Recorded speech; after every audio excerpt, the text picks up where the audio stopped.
Hello everyone.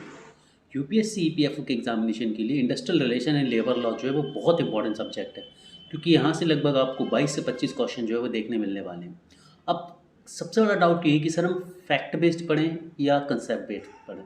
ठीक है, तो जैसा कि मैंने 2025 के जो 22 से 25 क्वेश्चन आए थे उनका एक डिटेल्ड ओवरव्यू भी आप सभी को दिया हुआ है। और उस डिटेल्ड ओवरव्यू में हमने देखा था कि जो क्वेश्चंस पूछे जा रहे हैं वो मेनली फैक्ट बेस्ड पूछे जा रहे हैं। तो आपको क्या करना है, आपको मेनली फैक्ट पर ध्यान देने हैं। फैक्ट बेसिकली 3 कैटेगरी में जो होंगे कवर। पहला कि आपको ये पता होना चाहिए कि किस सेक्शन में क्या चीज़ दी है, और ये स्ट्रिक्टली बहुत ज़्यादा ज़रूरी है आप सभी के लिए।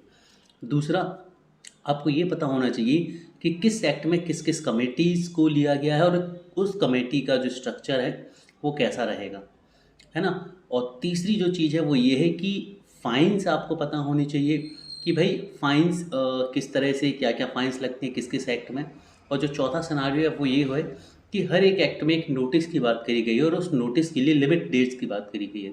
तो आपको पता होना चाहिए कि नोटिस के लिए अलग अलग लिमिट्स क्या हैं।